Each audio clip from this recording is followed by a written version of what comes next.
الصلاة والسلام على عباده الذين اصطفى خصوصا على افضلهم وخاتم النبيين محمد الامين وعلى آله وصحبه اجمعين. اما بعد فاعوذ بالله من الشيطان الرجيم. بسم الله الرحمن الرحيم. الف لام میم ذلك الكتاب لا ريب فيه هدى للمتقين. الف لام میم ذلك الكتاب لا ريب فيه هدى للمتقين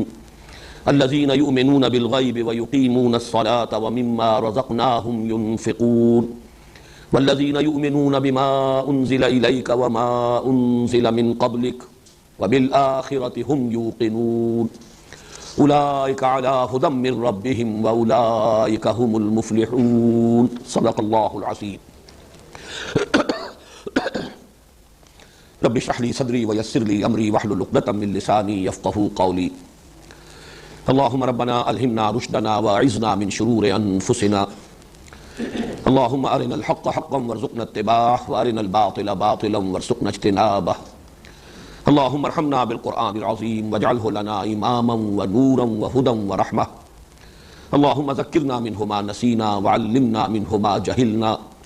وارزقنا تلاوته آناء الليل وآناء النهار واجعله لنا حجة یا رب العالمین آمین. آج ہم اللہ کے نام سے قرآن حکیم میں مدنی صورتوں کا جو سب سے بڑا گروپ ہے اس کا آغاز کر رہے ہیں.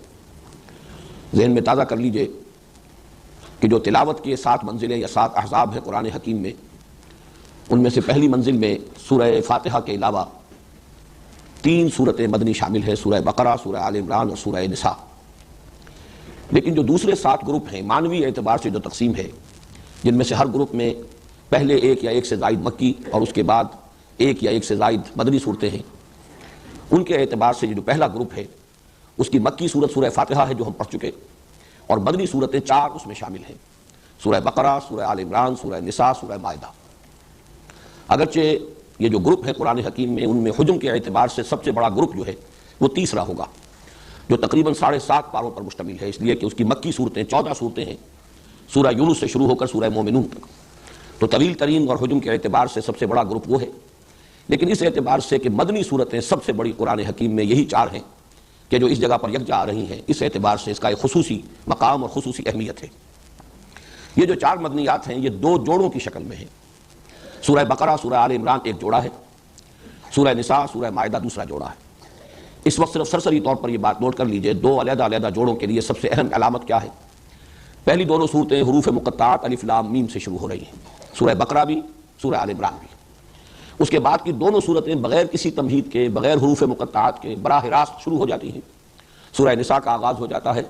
یا ایھا الناس اتقوا ربکم، سورہ مائدہ کا آغاز ہوتا ہے یا ایھا الذین آمنوا اوفوا بالعقود. نہ حروف مقطعات نہ کوئی اور تمہیدی گفتگو. تو اس سے نمایاں ہو رہا ہے کہ وہ 2 صورتیں آپس میں ایک دوسرے سے مشابہ ہیں، سورہ نساء، سورہ مائدہ، اور ایک جوڑے کی شکل میں ہیں. اور یہ 2 صورتیں آپس میں مشابہ ہیں، سورہ بقرہ اور سورہ آل عمران، اور یہ آپس میں جوڑے کی صورت میں ہیں. اب اس میں جیسا کہ میں نے پہلے عرض کیا تھا کہ ہر گروپ کا ایک عمود ہوتا ہے، چونکہ یہ بہت سے اعتبارات سے اہم ترین یہ جوڑا ہے اور یہ جو گروپ ہے، اور خاص طور پر جیسا کہ میں نے عرض کیا مدنی صورتوں کا قرآن حکیم میں سب سے بڑا، اس لیے کہ مدنی صورتیں کل سب حجم ملا لیا جائے تو قرآن حکیم کا 1/3 ہے، 10 پارے کے لگ بھگ بنے گا، بلکہ اس سے بھی قدرے کم. اور ان میں سے 5.25 پارے جو ہیں وہ انہی 4 مدنی صورتوں پر مشتمل ہیں. تو گویا کہ نصف مدنی قرآن جو ہے وہ بالکل آغاز میں آ گیا ہے ان 4 صورتوں یا 2 جوڑوں کی شکل میں. ان کا عمود کیا ہے؟ ان کا عمود بھی یوں کہا جا سکتا ہے کہ دوہرا ہے. 2 مرکزی مضامین ہیں، اگرچہ وہ باہم مربوط ہے، وہ میں بعد میں عرض کروں گا، لیکن عمود کی تعبیر کے لیے یہ ذہن میں رکھیے کہ اس کے 2 عمود ہیں. نمبر 1 شریعت اسلامی، شریعت محمدی صلی اللہ علیہ وسلم، جس کا نقطۂ آغاز ہے سورہ بقرہ. تمام جو احکام شریعت ہیں ان کی ابتدائی جو صورتیں ہیں، اس لیے کہ یہ آپ کے علم میں ہے کہ شریعت کا جو نزول ہوا ہے تدریجاً ہوا ہے. آخری احکام فوری طور پر ابتدائی میں نازل نہیں ہو گئے. اولاً تو یہ کہ مکی دور میں بہت کم احکام آئے. مکی صورتوں میں جو 2/3 قرآن حکیم ہے اس میں زیادہ تر ایمان کی بحثیں ہیں، رد و قضا ہے، کفار کے اعتراضات ہیں، ان کے جوابات ہیں، یا یہ کہ کچھ اخلاقی تعلیمات ہیں، وہ بنیادی انسانی اخلاقیات جن کے بارے میں کوئی اختلاف ممکن نہیں. سچ بولنا ہے، غریب کو کھانا کھلانا ہے، بھوکے کو اطعام، وعدے کا ایفا، وہ اخلاقی تعلیمات. تیسرا بڑا اہم مضمون جو ہے مکی صورتوں کا وہ ہے انباء الرسل، رسولوں کے حالات، اور وہ بار بار آئے ہیں تکرار اور اعادہ کے ساتھ. تو یہ اہم مضامین ہیں مکی صورتوں کے. احکام ان میں بہت کم آئے. بڑا بنیادی حکم نماز پڑھو بس یہ آ گیا ہے، یا یہ کہ خرچ کرو، لیکن وہ بھی اس معنی میں نہیں کہ نظام زکوٰۃ عطا کیا گیا ہو، بلکہ یہ کہ اللہ کی خوشنودی کے لیے، اپنے تزکیے کے لیے خرچ کرو اللہ کی راہ میں، غریبوں پر، وہ بھی زیادہ تر مساکین اور غرباء پر۔ یہ بھی گویا کہ بنیادی انسانی اخلاقیات سے اس کے ڈانڈے ملتے ہیں۔ تو احکام کا جہاں تک تعلق ہے، جن کو ہم کہیں گے احکام تشریعی، وہ کہ جن سے قانون شریعت بنتا ہے، اس کا تو یوں سمجھیے کہ اس کی ابتدا جو ہے، بلکہ اس کے لیے زیادہ موضوع لفظ ہوگا، اس کا بلو پرنٹ جو ہے وہ سورہ بقرہ میں آیا۔ تدریجاً پھر وہ اس میں جو تبدیلیاں ہوتی رہیں اور اس میں جو ارتقائی مراحل طے ہوئے، تو سورہ مائدہ جو ہے وہ گویا کہ تکمیل شریعت کی صورت ہے، اور سورہ بقرہ آغاز شریعت کی صورت ہے۔ ویسے یہ کہ سورہ نساء، سورہ نور میں بھی کچھ احکام آپ کو مل جائیں گے، پھر اس سے آگے چل کر سورہ احزاب میں بھی مل جائیں گے، اور جہاں تک مال غنیمت کا حکم ہے وہ سورہ انفال میں مل جائے گا۔ کچھ متفرق احکام تو آپ کو دوسری جگہوں پر بھی مل جائیں گے، لیکن یہ کہ بحیثیت مجموعی یہ کہا جا سکتا ہے کہ یہ گروپ شریعت کا گروپ ہے، جس میں کہ آغاز شریعت یا بلو پرنٹ شریعت محمدی کا صلی اللہ علیہ وسلم وہ سورہ بقرہ میں، اور اس کی تکمیلی صورت سورہ مائدہ کا زمانہ نزول ہے تقریباً سن 7 ہجری۔ سن 7 ہجری تک پہنچتے پہنچتے یہ تمام احکام شریعت جو ہیں اپنی تکمیلی صورت کو پہنچ گئے۔ اس اعتبار سے اس گروپ کا جو یہ عبود کا جزو اول جو میں نے شمار کیا ہے، اس کو کہا جا سکتا ہے کہ اس کا براہ راست تعلق ہے اہدنا الصراط المستقیم۔ سورہ بقرہ چونکہ اس گروپ کی، سورہ فاتحہ اس گروپ کی مکی صورت ہے، اور اس میں ہمیں یہ دعا تلقین کی گئی، یا وہ صریح الفطرت اور سلیم العقل انسانوں کی جو ایک ضرورت ہے جس کی تعبیر کی گئی ہے اس دعا کی صورت میں، جس پر کہ سورہ فاتحہ ختم ہوتی ہے، اہدنا الصراط المستقیم، ہمیں رہنمائی عطا فرما، ہمیں ہدایت بخش سیدھے راستے کی۔ وہ سیدھا راستہ کون سا ہے؟ وہ شریعت کا راستہ ہے۔ شرع کے معنی بھی در حقیقت شارع کہتے ہیں راستے کو، طریق کہتے ہیں راستے کو، صراط کہتے ہیں راستے کو۔ تو اہدنا الصراط المستقیم وہ شریعت جو ہے وہ گویا کہ اس گروپ کے اندر اس دعا کا جواب ہے کہ جو ان 4 صورتوں کے اندر سورہ بقرہ سے لے کر سورہ مائدہ تک اللہ تعالیٰ کی طرف سے عطا ہو گیا۔ اس گروپ کا جو عمود ہے، عمود کا دوسرا حصہ، وہ ہے اتمام حجت اہل کتاب پر۔ اہل کتاب میں ظاہر بات ہے کہ 2 گروپ تھے اس وقت کے جو براہ راست مخاطب تھے قرآن کے، یہود اور نصارہ۔ تو سورہ بقرہ میں زیادہ تر گفتگو ہوئی ہے یہود سے، سورہ آل عمران میں زیادہ تر گفتگو ہوئی ہے نصارہ سے، سورہ نساء اور مائدہ میں دونوں سے ہوئی ہے، ملی جلی بات ہے۔ بہرحال قرآن حکیم میں اہل کتاب کو ایمان لانے کی دعوت، اور دعوت میں اس حد تک کہ اتمام حجت ہو گیا، ہر پہلو سے انہیں بات سمجھا دی گئی، ہر اسلوب سے حقیقت کو واضح کر دیا گیا، ہر دلیل سے اس بات کو مبرہن کر دیا گیا، ان پر ان کی اپنی کتابوں کے حوالے سے، ان کے اپنے اعتقادات کے حوالے سے حجت قائم کر دی گئی، ان کے اپنے انبیاء اور رسول کی تعلیمات کا حوالہ دے کر بات واضح کر دی گئی، گویا کہ ہر اعتبار سے جسے کہا جائے گا قطع عذر، کہ اب ان کے پاس کوئی عذر، کوئی بہانہ نہیں رہا کہ وہ محمد رسول اللہ صلی اللہ علیہ وسلم پر ایمان لانے میں کوئی عذر رکھتے ہوں یا کوئی بہانہ ان کے پاس موجود ہو جو کسی درجے میں ویلڈ ہو۔ اسی کو اتمام حجت کہتے ہیں، حجت قائم کر دینا۔ اس کے بعد کوئی ہر دھرمی کے ساتھ اڑا رہے تو اڑا رہے، لیکن یہ کہ اس کے پاس کوئی معقول سبب اور کوئی معقول عذر موجود نہ رہے۔ تو یہ گویا کہ اس گروپ کا اور ان کا تعلق ہوا گویا کہ سورہ فاتحہ ہی میں، یہاں بلکہ وہ بات اور زیادہ واضح ہو جائے گی کہ کافی ہو جاتا ہے اہدنا الصراط المستقیم صراط الذین انعمت علیہم میں، لیکن وہاں منفی اعتبار سے بھی واضح کیا گیا غیر المغضوب علیہم ولا الضالین۔ تو گویا کہ یہ مغضوب علیہم میں بیان کر چکا ہوں سورہ فاتحہ کے درس کے ضمن میں کہ اس کے بارے میں تقریباً اجماع ہے کہ اس سے مراد ہے بنی اسرائیل، اور ضالین پر تقریباً اجماع ہے کہ مراد ہے نصارہ۔ یہ گویا کہ اسی کی شرح ہو رہی ہے۔ یہ عمود کا دوسرا حصہ جو ہے وہ سورہ فاتحہ کے غیر المغضوب علیہم ولا الضالین اس سے متعلق ہے، اس کے ساتھ مناسبت رکھتا ہے۔ اس طریقے سے عمود کے دونوں اجزاء جو ہیں وہ گویا کہ مکی صورت میں سورہ فاتحہ میں بھی موجود ہے، اہدنا الصراط المستقیم صراط الذین انعمت علیہم، اس کا جواب ہو گیا یہ شریعت موجود ہے، یہ قوانین موجود ہیں، یہ اوامر و نواہی ہیں، یہ کرو یہ نہ کرو، اس سے بچو، اس کا التزام کرو، یہی صراط مستقیم ہے۔ غیر المغضوب علیہم ولا الضالین اس کے حوالے سے آخری اتمام حجت کر دیا گیا اہل کتاب پر، یہود پر بھی جو مغضوب علیہم سے مراد تھے، اور ضالین پر جو نصارہ ہے۔ اس اعتبار سے یہ عمود کے دونوں رخ جو ہیں جو میں نے عرض کیا تھا کہ ایک گروپ کے مکی صورتیں اور اسی گروپ کی مدنی صورتیں گویا کہ ایک تصویر کے 2 رخ ہیں، ان کے مابین مناسبت ہونی چاہیے، تو وہ مناسبت ہے جو میں نے آپ حضرات کے سامنے بیان کر دی۔ اب آئیے کہ مدنی صورتوں کا پہلا جوڑا ہے سورۃ البقرہ اور سورۃ آل عمران۔ اس کے ضمن میں نے اس سے پہلے بھی عرض کیا تھا کہ خود نبی اکرم صلی اللہ علیہ وسلم نے انہیں ایک نام دیا ہے، ایک نام اس معنی میں کہ دونوں کے لیے ایک لفظ کا اطلاق، اگرچہ وہ نام کئی ہیں وہ ابھی میں آپ کو بتا رہا ہوں۔ حضور نے الزہراوین بھی قرار دیا انہیں، یا الزہراوان، حالت رفیع ہوگی تو الزہراوان ہوگا، حالت نصبی ہوگی یا حالت جری ہوگی تو الزہراوین۔ یہ تو گویا کہ اعراب کا مسئلہ ہوا۔ زہرا کہتے ہیں نہایت تابناک، روشن۔ حضرت فاطمہ رضی اللہ تعالی عنہا کے نام کے ساتھ فاطمہ الزہرا، وہ در حقیقت ان کے چہرے کا دمکتا ہوا انداز، ظاہر بات ہے کہ ایک اللہ تعالیٰ نے رنگت بھی بہت عمدہ دی ہوگی، اور پھر وہ نور روحانیت جو ہے وہ اس کے ساتھ اس کی دمک میں جو اضافہ ہوا، فاطمہ الزہرا رضی اللہ تعالی عنہا، اسی سے تسنیہ کا صیغہ بنتا ہے الزہراوان یا الزہراوین۔ حضور نے ایک حدیث میں، ابھی وہ میں آپ کو سناؤں گا، کہ اس کو قرار دیا ہے، دونوں صورتوں کو ایک لفظ سے تعبیر کیا۔ اسی طرح الغمامتان، الغیایتان، الذلتان، الخرقان، الفرقان، یہ میں نے 6 آپ کو الفاظ بتائے ہیں کہ جو احادیث میں وارد ہوئے ہیں کہ جن میں نبی اکرم صلی اللہ علیہ وسلم نے ان صورتوں کی مجموعی فضیلت بیان کی ہے اور ان دونوں کو بریکٹ کیا ہے، گروپ کیا ہے ایک لفظ کے اندر۔ وہ حدیث میں آپ کو سنا رہا ہوں، یہ حدیث مسلم شریف کی ہے اور اس کے راوی ہیں ابو امامہ باہلی رضی اللہ تعالی عنہ قال، انہوں نے فرمایا سمعت رسول اللہ صلی اللہ علیہ وسلم یقول، کہ میں نے خود سنا اللہ کے رسول صلی اللہ علیہ وسلم کو یہ فرماتے ہوئے، اقرأوا القرآن، لوگوں قرآن پڑھا کرو، فإنه یأتی یوم القیامة شفیعا لأصحابہ، اس لیے کہ یہ قرآن قیامت کے دن سفارشی بن کر آئے گا اپنے لوگوں کے لیے، یعنی ان لوگوں کے لیے جنہیں قرآن سے محبت رہی زندگی میں، جو قرآن کو پڑھتے رہے، قرات کرتے رہے، اس سے دلچسپی رکھتے رہے، اس کا مطالعہ کرتے رہے، اس پر غور و فکر کرتے رہے۔ اصحاب، قرآن والے، قرآن کے لوگ۔ اقرأوا القرآن فإنه یأتی یوم القیامة شفیعا لأصحابہ، اس کے بعد اب آپ نے مزید یوں سمجھیے کہ یہ عام پر خاص کا اضافہ ہے۔ اقرأوا الزہراوین، خاص طور پر 2 نہایت تابناک اور روشن صورتوں کی قرات کیا کرو، پڑھا کرو 2 نہایت تابناک اور روشن صورتوں کو، البقرہ و آل عمران۔ وہ زہراوین کو کیا ہے؟ البقرہ اور آل عمران۔ یہاں گویا کہ معین کر دیا حضور صلی اللہ علیہ وسلم نے ان دونوں صورتوں کے لیے ایک عنوان، نہایت تابناک صورتیں۔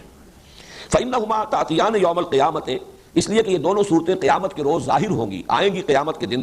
اب یہاں وہ الفاظ آ رہے ہیں جو میں نے ابھی آپ کو سنائے، کأنہما غمامتان،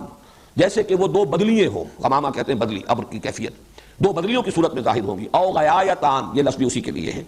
او کأنہما فرقان من طیر صواف، یا یہ پرندوں کی 2 ٹکڑیاں ہوں گی، تو حاجان عن صاحبہما، اور یہ دونوں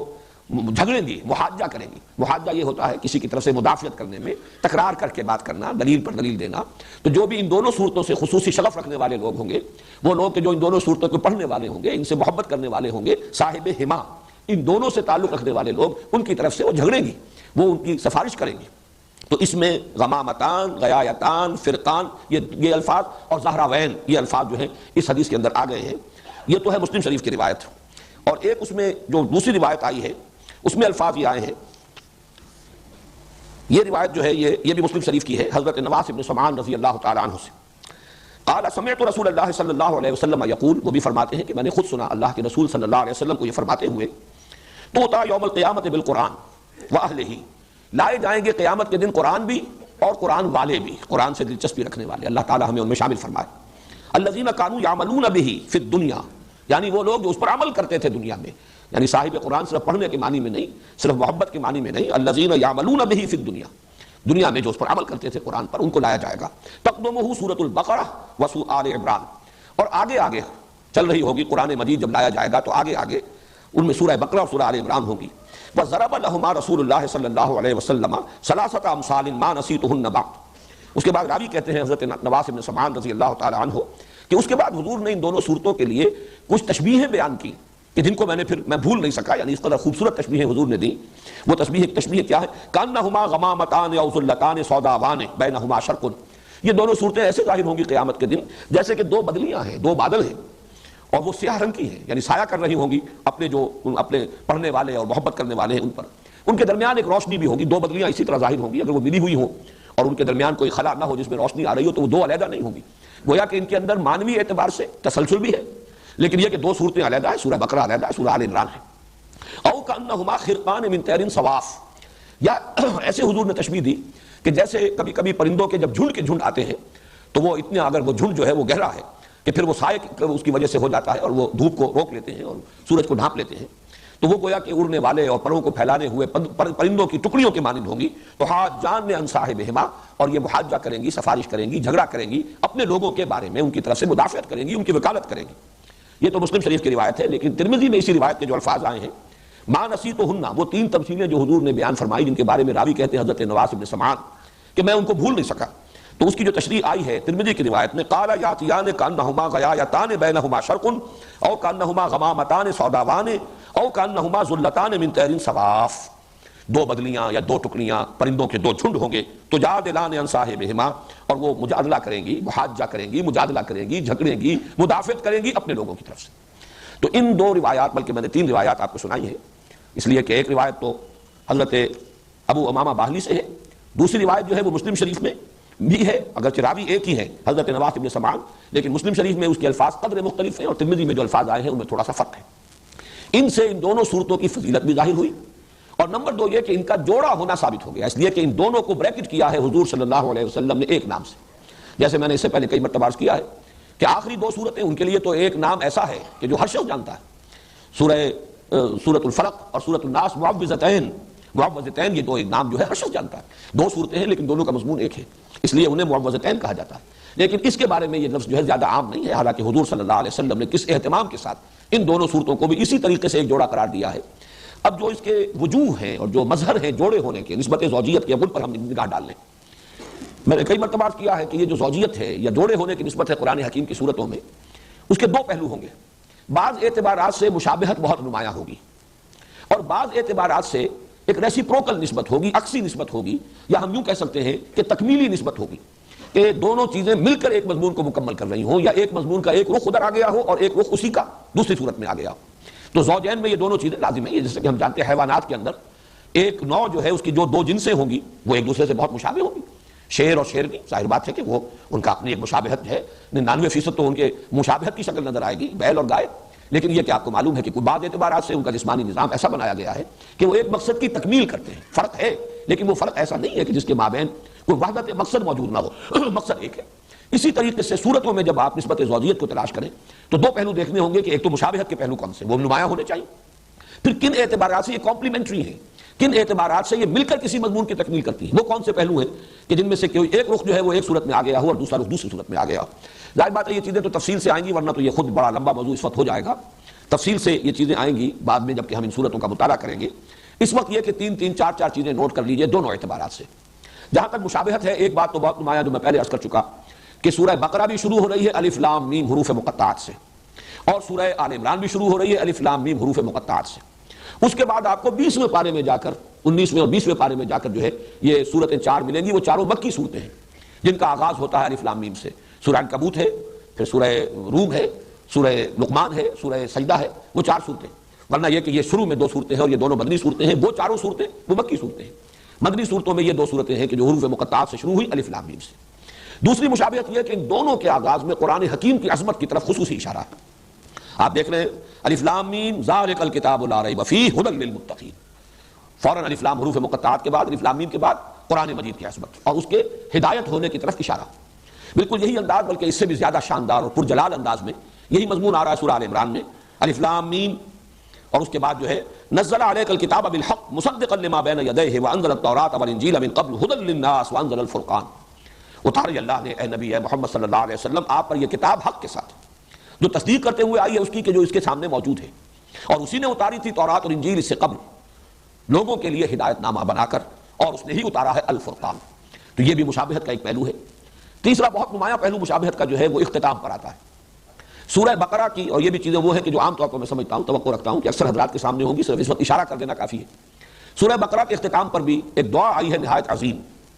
ربنا لا تؤاخذنا ان نسینا او اخطانا ربنا ولا تحمل علينا اصرا كما حملته على الذين من قبلنا ربنا ولا تحملنا ما لا طاقة لنا به واعف عنا واغفر لنا وارحمنا. اب یہ نہایت عظیم دعا ہے. اسی طریقے سے تھوڑا سا فرق ہے، 4 آیتیں پہلے، 5 آیتیں پہلے سورہ آل عمران کے اختتام پر 5 آیتیں قبل اگر دیکھیں گے تو ایک عظیم دعا ہے جو کئی آیات پر مشتمل ہے. ربنا ما خلقت هذا باطلا سبحانك فقنا عذاب النار ربنا انك من تدخل النار فقد اخزيته وما للظالمين من انصار ربنا اننا سمعنا مناديا ينادي للايمان ان امنوا بربكم فآمنا ربنا فاغفر لنا ذنوبنا وكفر عنا سيئاتنا وتوفنا مع الابرار ربنا وآتنا ما وعدتنا على رسلك ولا تخزنا يوم القيامة انك لا تخلف الميعاد.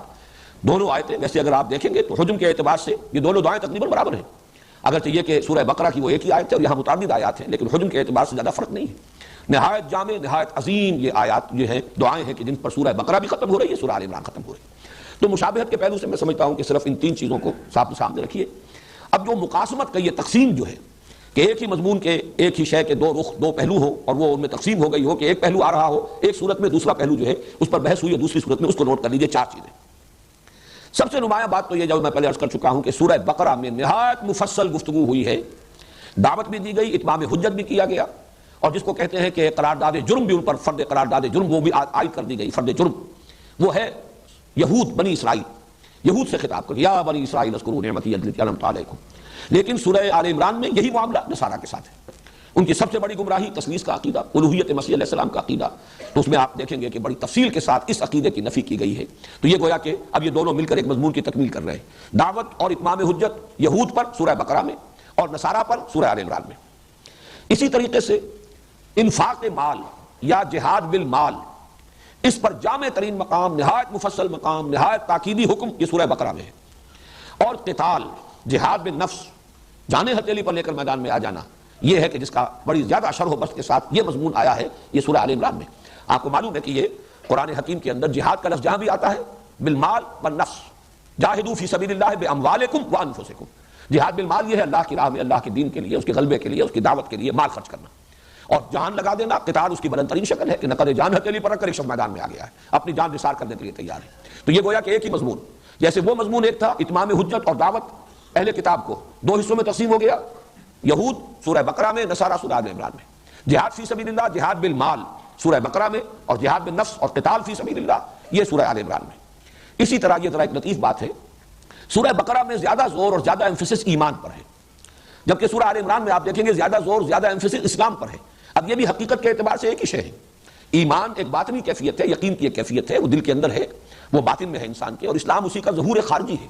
انسان کے عمل میں جو روش ہوگی اس ایمان کی بنیاد پر اس کا نام اسلام ہے۔ لیکن یہ کہ فی الحال یہ بھی اپنی جگہ حقیقت ہے کہ یہ دونوں علیحدہ علیحدہ ہیں، ان کو بالکل ایک شے بھی نہیں کہا جا سکتا، جیسے کہ سورہ حجرات میں ہے قالت الاعراب آمنا قل لم تؤمنوا ولکن قولوا اسلمنا ولما يدخل الايمان في قلوبكم۔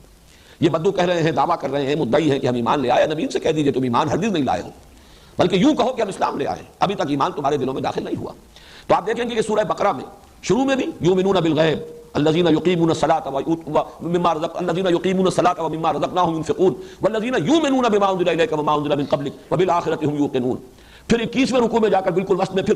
لیس البر ان تولوا وجوہکم قبل المشرق والمغرب ولکن البر من آمن باللہ والیوم الآخر والملائکۃ والکتاب والنبیین۔ پھر آخر میں آمن الرسول بما انزل الیہ من ربہ والمؤمنون کل آمن باللہ وملائکتہ وکتبہ ورسلہ۔ اب یہ آپ اندازہ دیکھیے کہ ابتدا، انتہا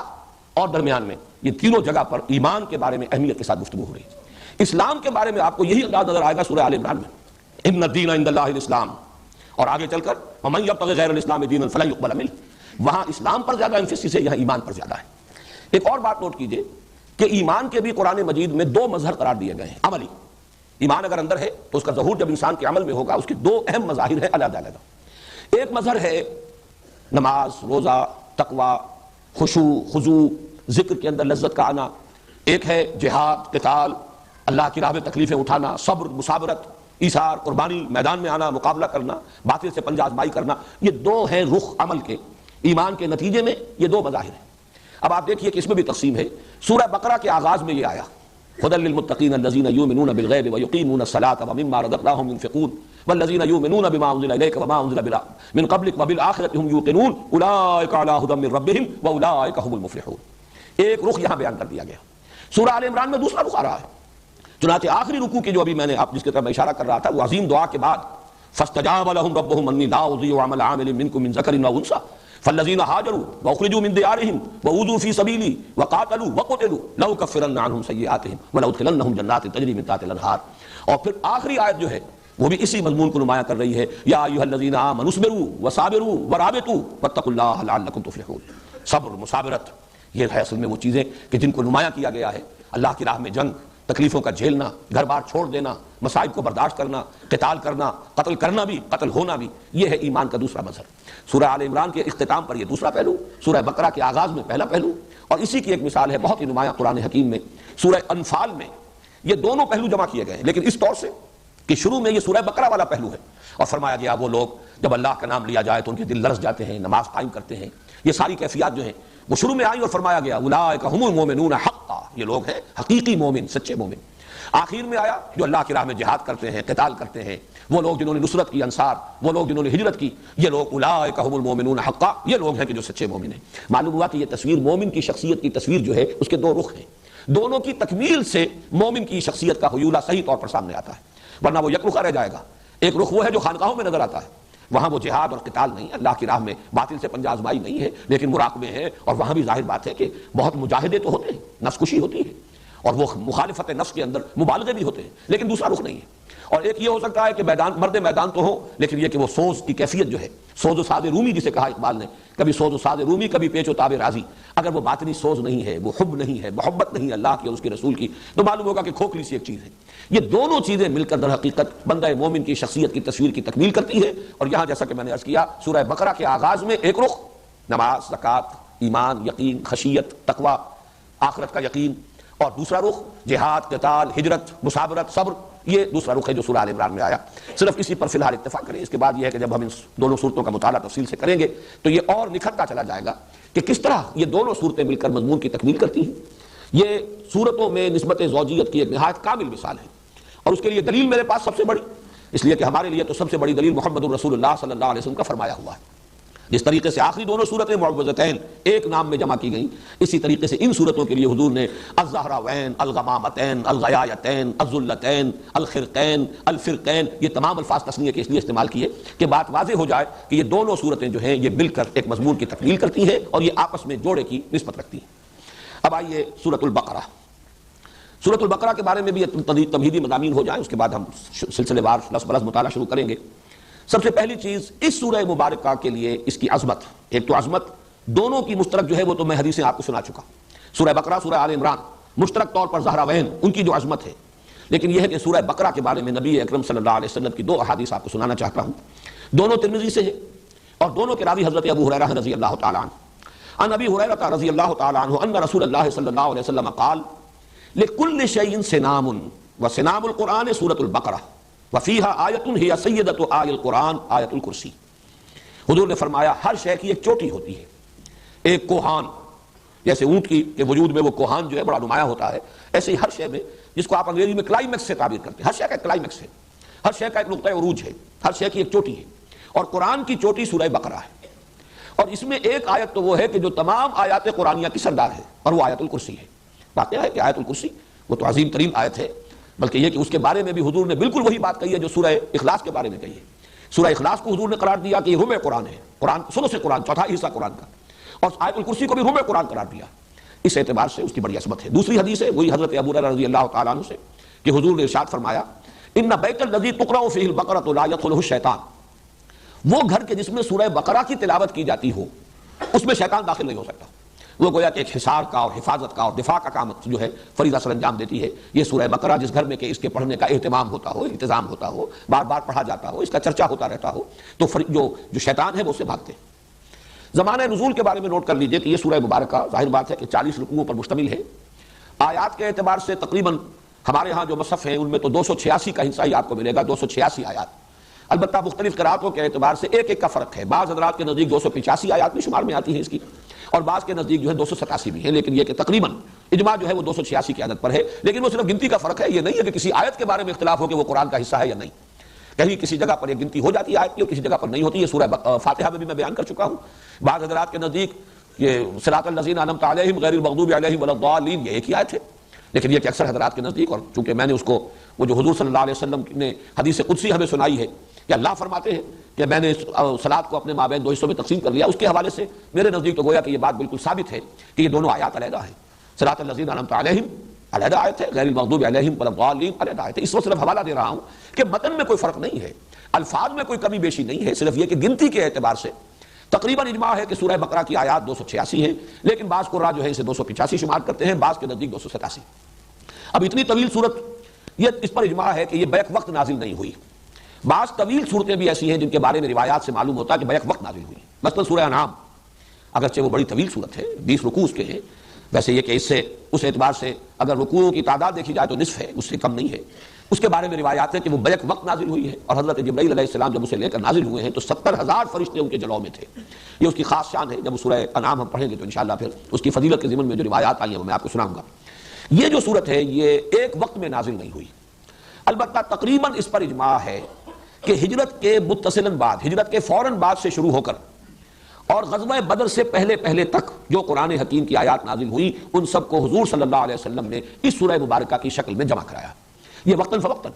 یہ تقریباً آپ سمجھیے کہ 2 سال کا وقفہ بنتا ہے۔ اس عرصے کے دوران جو آیات نازل ہوتی رہی وقتاً فوقتاً، ان کو حضور فرما دیتے تھے کہ اس کو فلاں آیت کے بعد رکھو، اس کو فلاں آیت کے بعد وہاں رکھ لو۔ اس طریقے سے مرتب تو کروا دیا حضور نے، یہ مضامین میں تفصیل سے بیان کر چکا ہوں۔ قرآن مجید مرتب ہو گیا تھا حضور صلی اللہ علیہ وسلم کی اپنی زیر ہدایت، آپ کی اپنی حیات دنیاوی کے دوران۔ البتہ یہ کہ نازل تو ہوا ہے مختلف ترتیب سے، ترتیب نزولی اور ہے اور ترتیب مصحف اور ہے، اس میں کوئی شک نہیں۔ تو یہ تقریباً یوں سمجھیے کہ پورا یہ جو عرصہ ہے 2 سال سے کچھ کم کی مدت ہے، ہجرت کے بعد سے لے کر اور اولہ آخرہ۔ تو میں یہ عرض کر رہا تھا کہ زمانہ نزول جو ہے سورہ بقرہ کا ہجرت کے فوراً بعد سے لے کر غزوہ بدر سے متصلاً قبل تک یہ زمانہ نزول کا ہے۔ البتہ جیسا کہ آگے چل کر میں واضح کروں گا، ایک سورہ مبارکہ اور ہے قرآن حکیم کی، سورہ محمد صلی اللہ علیہ وسلم۔ اندازہ یہ ہوتا ہے کہ غزوہ بدر سے قبل وہ صورت بھی نازل ہوئی ہے، بلکہ اس کا نام سورۃ القتال بھی ہے، گویا کہ اسی میں قتال کی فرضیت جو ہے وہ آئی ہے۔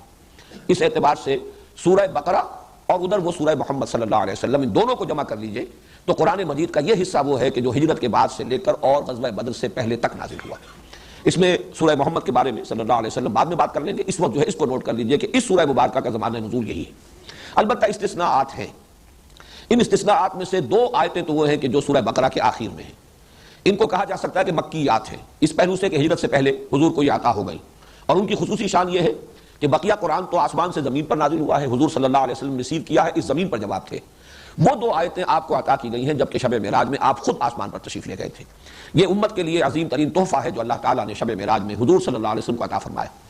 وہ 2 آیتیں ہیں جو سورہ بقرہ کے آخر میں ہیں، انہی میں وہ دعا بھی ہے جس کا میں نے تذکرہ کیا شروع میں، نہایت عظیم دعا۔ اس کے علاوہ کچھ آیات ایسی ہیں خاص طور پر کہ جو سود کی حرمت سے متعلق ہیں، ان کے بارے میں بالاجماع یہ ہمیں معلوم ہے کہ سن 9 میں نازل ہوئی ہے، تو سن 9 ہجری خاصا فصل ہے، یہ سن 2 ہجری کے اندر غزوہ بدر ہو رہا ہے، تو اس اعتبار سے وہ آیات بھی بعد کی ہیں، لیکن ان کو بھی مضمون کی مناسبت سے نبی اکرم صلی اللہ علیہ وسلم نے سورہ بقرہ میں شامل کیا ہے۔ اس طرح کی استثناءات شاید کوئی اور بھی ہوں لیکن شاذ کے درجے میں ہوں گی، اور جیسا کہ آپ کو معلوم ہے کہ ایکسیپشنز پروو دی رول، تو بحیثیت مجموع یہ کہا جائے گا یہ سب سے پہلی مدنی صورت ہے، یعنی ہجرت کے بعد سے لے کر اور غزوہ بدر سے متصلاً قبل تک کا زمانہ اس کا زمانہ نزول ہے۔ اب اس سورہ مبارکہ کا جو تجزیہ ہے مضامین کا، یہ بھی اپنی جگہ پر بڑی اہمیت کا حامل ہے، اور پھر یہ کہ اگر اس کے حوالے سے اس کے مضامین کو ذہن نشین کرنے کی کوشش کی جائے تو اس میں بہت سہولت حاصل ہوتی ہے۔ اور جیسا کہ میں نے پہلے بھی عرض کیا تھا، یہ میں سمجھتا ہوں کہ اللہ تعالیٰ کا خصوصی فضل ہے کہ اس نے اس کے ضمن میں بعض ایسی تشبیہات کی طرف ذہن کو منتقل کر دیا، وہ میں آپ کے سامنے ابھی رکھوں گا، کہ اس کے حوالے سے اس مضمون کو یاد رکھنا، ذہن نشین کرنا، سمجھنا بہت آسان ہو جائے گا۔ ایک تو یہ کہ اس سورہ مبارکہ کے لیے میں نے ایک نام تجویز کیا ہے، سورۃ الامتین۔ یہ بھی تسنیہ کا صیغہ آ رہا ہے، یہ 2 امتوں کی صورت ہے، اور مجھے یہ جرأت اس وجہ سے ہوئی کہ جیسے کہ ہم وہ حدیث پڑھ چکے ہیں، قسمت الصلاۃ بینی و بین عبدی نصفین۔ اللہ تعالیٰ فرماتے ہیں کہ میں نے سورہ فاتحہ جو الصلاۃ ہے، اصل نماز ہے، اسے اپنے اور اپنے بندے کے مابین 2 برابر نصفین میں، 2 آدھے حصوں میں تقسیم کر دیا ہے، فنصفھا لی ونصفھا لعبدی ولعبدی ما سأل۔ اس کا آدھا حصہ میرے لیے ہے اور آدھا حصہ بندے کے لیے ہے، اور میں نے دیا بندے کو جو اس نے مجھ سے مانگا۔ اسی طرح میں عرض کر رہا ہوں کہ قسمہ اللہ نصفین، اس سورہ مبارکہ کو بھی اللہ تعالیٰ نے 2 نصفوں میں تقسیم کر دیا ہے۔ اس کے نصف اول میں تمام تر خطاب ہے سابقہ امت مسلمہ، اس لیے امتین کہہ رہا ہوں میں، 2 امتیں، یہ امتین ہیں المسلمتین، سورۃ الامتین المسلمتین، یہ 2 مسلم امتوں کی صورت ہے۔ ایک سابقہ امت مسلمہ ہے، وہ ہے یہود، ان کی تو تاریخ جو ہے امت کے اعتبار سے بحیثیت امت مسلمہ شروع ہوتی ہے حضرت موسیٰ علیہ السلام سے، اور ختم ہو گئی ہے پوٹینشلی حضرت مسیح علیہ السلام پر۔ حضرت مسیح، حضرت زکریا، یہ ہم عصر ہے تقریباً، حضرت یحییٰ علیہ السلام، ان پر گویا کہ ایک اعتبار سے اس امت کی تاریخ ختم ہو جاتی ہے، اگرچہ وہ امت ابھی تک ایک قوم کی حیثیت سے، ایک نسل کی حیثیت سے یہودی اب بھی ہے، اور حضور صلی اللہ علیہ وسلم کے زمانے میں بھی موجود تھے، لیکن امت کے اعتبار سے ان کا دور جو ہے وہ در حقیقت 13 قبل مسیح سے شروع ہو کر 1300 برس جو ہے حضرت مسیح سے قبل، حضرت مسیح پر آ کر جب انہوں نے حضرت مسیح کی دعوت کو ماننے سے نہ صرف انکار کیا بلکہ انہیں اپنے بس پڑتے سولی پر چڑھا دیا، اس اعتبار سے وہ اسی وقت معزول ہو چکے۔ لیکن یہ کہ ایک شے جس کا فیصلہ ہو جاتا ہے کسی موقع پر، اس کا ظہور ہوا ہے حضور صلی اللہ علیہ وسلم کی بعثت پر، وہ معزول کیے گئے حضور کی بعثت پر بالفعل بالقوہ معزول ہو چکے حضرت مسیح علیہ السلام ہی کی بعثت کے زمانے میں، جبکہ انہوں نے حضرت مسیح علیہ السلام سے دشمنی برتی اور انہیں اپنے حد تک سولی پر چڑھا کر دم لیا۔ دوسرا حصہ جو ہے اس سورہ مبارکہ کا وہ موجودہ امت مسلمہ۔ اب ہماری تاریخ 1400 برس کی ہو گئی ہے، اور میں نے ادھر عرض کیا ہے کہ 1300 قبل مسیح سے ان کی تاریخ شروع ہوئی تھی، اور حضور صلی اللہ علیہ وسلم کی آمد پر گویا کہ اس سورہ مبارکہ میں ان کی معزولی کا اعلان ہو رہا ہے۔ تو پہلے نصف میں سابقہ امت مسلمہ سے خطاب ہے، اکثر و بیشتر میں براہ راست خطاب ہے، اور باقی حصوں میں روح سخن انہی کی طرف ہے، چاہے بظاہر خطاب ان سے نہ ہو، اور دوسرے حصے میں کل کا کل خطاب موجودہ امت مسلمہ سے ہے، امت محمد سے علی صاحب الصلاۃ والسلام۔ یہ نوٹ کر لیجئے کہ نصف اول میں آیات 152 ہیں، جبکہ نصف ثانی میں 134 ہے، 286 آیات کی یہ تقسیم۔ البتہ یہ جو فرق نظر آ رہا ہے اس کو کمپنسیٹ کر رہا ہے فرق تعداد رکوعات کا۔ 152 آیتیں 18 رکوعوں میں ہیں، 134 آیتیں 22 رکوعوں میں ہیں۔ گویا کہ وہ حجم جو ہے بعد والی آیات کا حجم جو ہے وہ زیادہ تر جو ہے بڑا ہے، اس کے اعتبار سے وہ 22 رکوعوں کے اندر پھیلی ہوئی ہیں، اگرچہ تعداد کے اعتبار سے 134 ہے، کم ہے، اور جو پہلے نصف میں ہے وہ 152 آیتیں ہیں، لیکن 18 رکوعوں کے اندر وہ سما گئی ہیں۔ اب ان میں جو مزید تقسیم ہے یہ اس وقت تھوڑا سا شاید ذہن پر زور دینے والی بات ہوگی، لیکن یہ کہ اس وقت اگر ذہن نشین کر لیں تو پھر یہ کہ ہم ایک ایک حصے سے گزرتے ہوئے اور ذہن میں اس تقسیم کو اگر مستحضر کر لیں گے تو ہماری ایک ہم آہنگی رہے گی ذہنی اس پورے سلسلہ درس کے ساتھ۔ پہلے 18 رکوع جو ہے ان میں مزید تقسیم جو ہے وہ عمودی ہے، ورٹیکل، یعنی پہلے 4 رکوع، آخری 4 رکوع، درمیان میں 10 رکوع۔ درمیان کے 10 رکوع جو ہیں ان میں تو براہ راست گفتگو ہے بنی اسرائیل سے، یا بنی اسرائیل اذکروا نعمتی التی انعمت علیکم واوفوا بعہدی اوف بعہدکم وایایا فرہبون، یہاں سے بات شروع ہوئی ہے 5 رکوع میں، اور پھر 15ویں رکوع کے شروع میں یا بنی اسرائیل اذکروا نعمتی التی انعمت علیکم وانی فضلتکم علی العالمین، وہاں جا کر وہ بات ختم ہوئی۔ پورے 10 رکوع مسلسل خطاب ہے بنی اسرائیل سے۔ پہلے 4 رکوع جو ہے ان کو ہم کہہ سکتے ہیں کہ وہ تمہیدی ہیں، بظاہر ابھی خطاب شروع نہیں ہوا، اور ایک اعتبار سے وہ تمہیدی یوں بھی ہے کہ پورے قرآن کے لیے گویا کہ وہ دیباچہ بن جاتے ہیں۔ پہلے 2 رکوعوں میں 3 قسم کے انسانوں کی تقسیم، ایک وہ جو اس قرآن سے فائدہ اٹھا سکتے ہیں یا جنہوں نے اس قرآن سے فائدہ اٹھایا ہے، یہ میں وضاحت کروں گا، شاید آج ہی اس کی نوبت آ جائے ورنہ کل وضاحت ہوگی سورہ بقرہ کا جب ہم 10 برس مطالعہ شروع کریں گے۔ ایک وہ ہے کہ جن کے اوپر دروازہ بند ہو چکا ہدایت کا، لاکھ سمجھا لیا جائے وہ اب ماننے والے نہیں۔ تیسرے وہ ہیں کہ جو بین بین ہیں، کہتے ہیں کہ ہم مانتے ہیں حقیقت نہیں مانتے۔ یہ 3 قسم کے افراد اس وقت بالفعل موجود تھے۔ ان تینوں میں سے بھی تیسری صورت ہے در حقیقت جو اہل کتاب کی تھی، یہود کی تھی، یہود مدینہ کی، لہذا سب سے زیادہ تفسیر اس تیسری شق کی ہوئی ہے، اس لیے کہ روح سخن تو انہی کی طرف ہے سارا، اگرچہ یہ کہ جو دوسری شق ہے ان کے اندر بھی ان کا جز شامل ہے، لیکن زیادہ تر تیسرا جو حصہ ہے وہ در حقیقت ان سے متعلق ہے، ان میں روح سخن ان کی جانب ہے۔ لیکن ایک اعتبار سے یہ ابدی اہمیت کے حامل ہے کہ گویا کہ ان میں بیان کیا جا رہا ہے کہ کون لوگ ہیں جو قرآن کی ہدایت سے مستفید ہو سکیں گے، کون وہ ہیں کہ جن کے لیے اس کا دروازہ بند ہے، کون وہ ہے کہ جو بین بین ہیں، کچھ استفادہ کرتے بھی ہیں، تھوڑا بہت راستہ چل بھی لیتے ہیں، لیکن یہ ہے کہ پھر وہ ٹھٹک کر کھڑے ہو جاتے ہیں، ہمت جواب دے جاتی ہے۔ ہمیشہ یہ 3 قسم کے لوگ دنیا میں رہے ہیں کسی بھی دعوت کے رد عمل پر۔ ایک وہ لوگ جنہوں نے اس دعوت کو قبول کیا اور ہر بعد بعد پورے طور سے اس کے رنگ میں اپنے آپ کو رنگ لیا اور اس کے لیے اپنے آپ کو وقف کر دیا۔ ایک وہ جو اڑ گئے، کفر، عناد، دشمنی، ہٹ دھرمی، تعصب، اس کی وجہ سے رک گئے کہ کوئی دلیل، کوئی استشہاد، کوئی استدلال ان کے لیے مفید نہیں ہوا۔ ایک وہ کہ جو کچھ کسی درجے میں مان کر، لیکن یہ کہ پورے طور سے ماننا، ٹوٹل آئیڈینٹیفیکیشن اپنے آپ کی اس کے ساتھ کر لینا، یہ ان کے بس کا روگ نہیں ہوتا۔ یہ 3 قسم کے لوگ ہمیشہ تھے، ہمیشہ رہیں گے۔ اس اعتبار سے وہ گویا کہ یونیورسل ٹروتھ کے درجے میں ہے، لیکن چونکہ انہی کے پردے میں روح سخن ہے یہود کی طرف، اس اعتبار سے وہ نصف اول کے مضامین میں شامل ہے۔ بقیہ 2 رکوعوں میں جو دین کی بنیادی تعلیم ہے، اس کو نوٹ کیجئے، چونکہ جو 2/3 حصہ قرآن مجید کا تھا وہ تو نازل ہو چکا ہے سورہ بقرہ سے قبل، سورہ بقرہ تو ہجرت کے بعد نازل ہو رہی ہے، اور اس کو قرآن مجید میں بالکل شروع میں رکھا گیا ہے۔ جو دین کی بنیادی تعلیمات ہیں، جو عقائد ہیں، جو فلسفہ ہے، جو حکمت دین ہے، وہ تو پورا کا پورا آ چکا ہے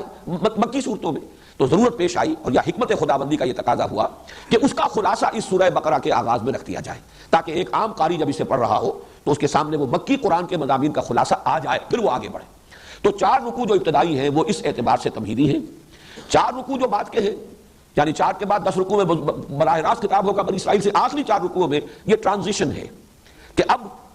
ابراہیم کی ایک نسل میں یہ امت مسلمہ اور اللہ تعالیٰ نے یہ مقام ان کو عطا کیا ہوا تھا، منصب دیا ہوا تھا یہود کو، اب وہ منصب سلب کر کے حضرت ابراہیم ہی کی نسل کی دوسری شاخ حضرت اسماعیل کی نسل میں حضرت محمد صلی اللہ علیہ وسلم کی بعثت ہوئی، اور اب ان پر جو لوگ ایمان لائے تو ایک نئی امت وجود میں آئی، اب ان کو نصب کیا جا رہا ہے، یہ منصب اب ان کو عطا کیا جا رہا ہے۔ اس حوالے سے حضرت ابراہیم چونکہ وہ نقطۂ جامع ہے ان دونوں امتوں کی، جہاں پر جا کر کہ پھر جہاں پہ وہ مل جاتی ہے جو سلسلہ ان کا ہے، وہ حضرت ابراہیم کی شخصیت ہے۔ اس اعتبار سے حضرت ابراہیم کا ذکر، تعمیر کعبہ کا ذکر، پھر کعبے کی طرف اب رخ کا پھیر دیا جانا، تحویل قبلہ، وہ گویا کہ علامت ہے اس کی کہ اب وہ سابق قبلے والے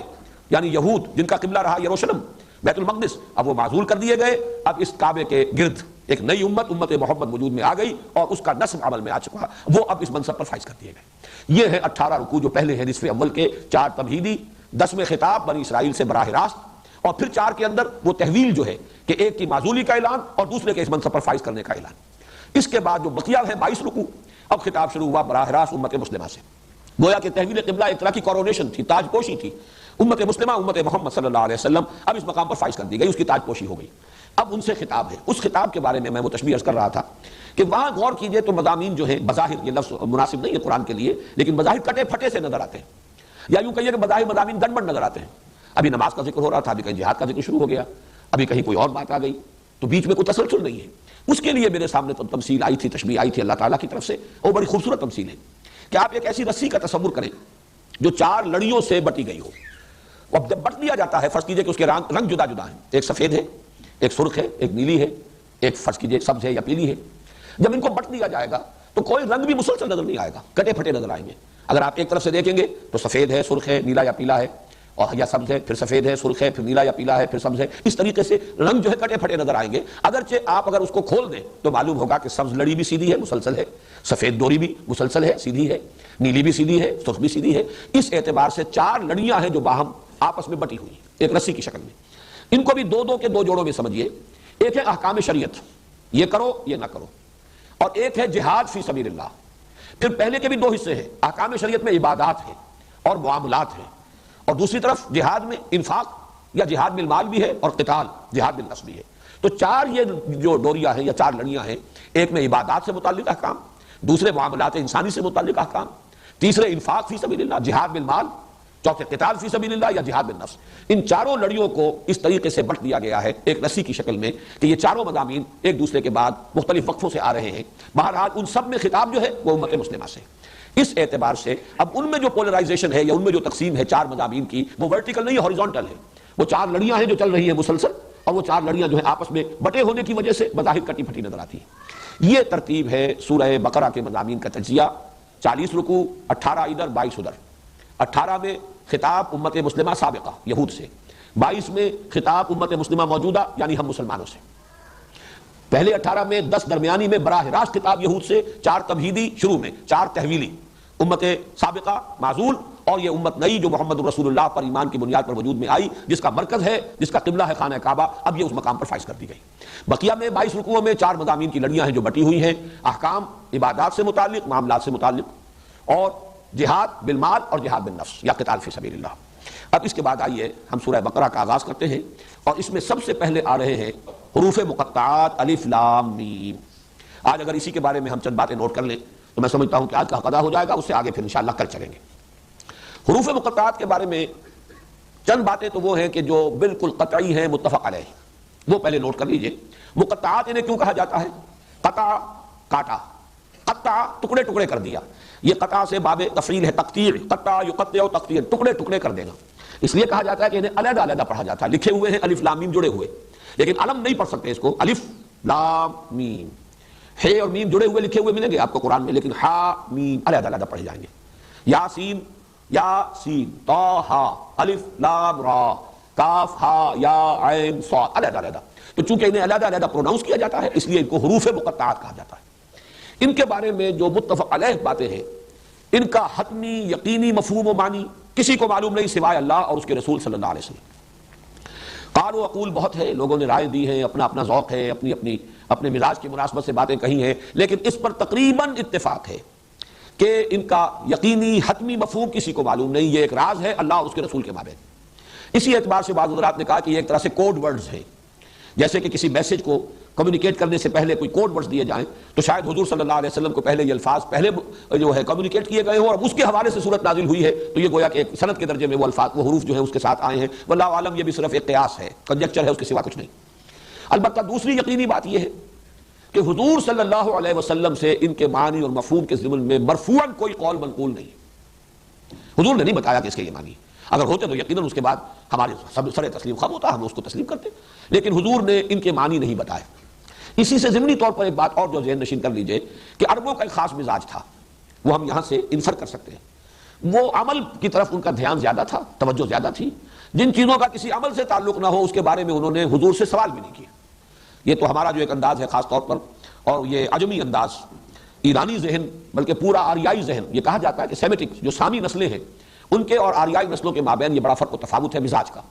آریائی قوم جو ہے، اقوام جو ہے، اور آریائی نسلیں جو ہیں، ایرینز، وہ بڑے منطقی لوگ، بال کی کھال نکالنے والے لوگ، وہ علمی کھود کریت کے اندر لگ جانے والے لوگ، اور سیمیٹکس جو ہیں ان میں ان چیزوں سے زیادہ مناسبت نہیں بلکہ عمل کی طرف ہے، وہ زیادہ ایکشن اورینٹڈ ان کا مزاج ہے۔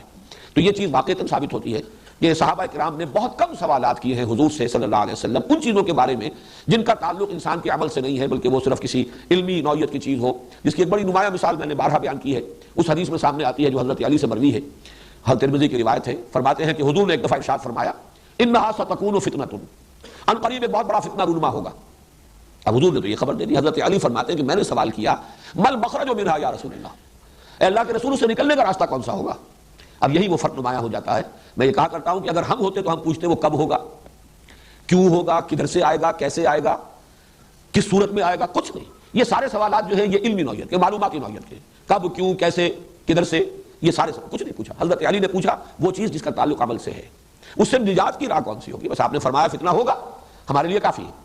اب عملی اہمیت جو ہے وہ اس سوال کی مل مخرج منہا یا رسول اللہ، اللہ کے رسول یہ بتائیے اسے نکلنے کا راستہ کون سا ہوگا؟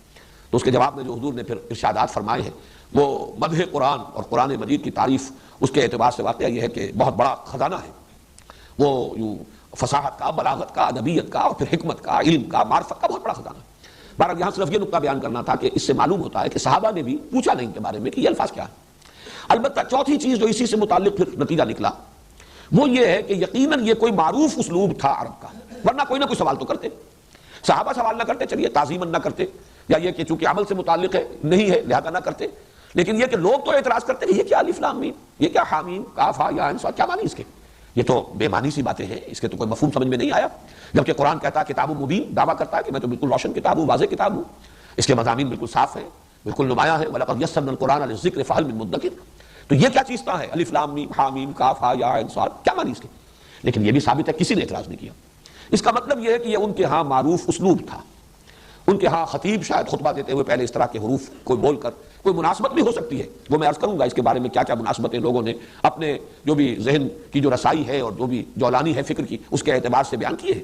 تو ہو سکتا ہے کہ اس زمانے میں یہ ایک معروف اسلوب ہو، اور اسی وجہ سے مشرکین نے، کفار نے، معاندین نے، دشمنوں نے کوئی اعتراض نہیں کیا۔ حالانکہ جیسے کہ تیسرے رکوع میں چل کر آ جائے گا، بعض اعتراضات انہوں نے کیے کہ یہ کیا ہے قرآن مجید میں مچھر کی تشبیہ دی جا رہی ہے، مچھر تو بڑی حقیر شے ہے، کہیں مکڑی کی تشبیہ دے دی گئی ہے۔ اس کا جواب دیا گیا کہ تشبیہ کا حسن تو اس میں ہوتا ہے کہ جس چیز کے لیے تشبیہ ہے اس کے ساتھ مناسبت ہے کہ نہیں ہے، نہ یہ کہ کوئی شے حقیر ہے، کسی حقیر شے کی تشبیہ دے دی ہے تو حقیر شے سے دی جائے گی تاکہ اس کا جو حقیر ہونا ہے وہ پوری طریقے سے مبرہن ہو جائے، یہ جواب دیا گیا۔ لیکن یہ کہ اعتراض کیا گیا نا،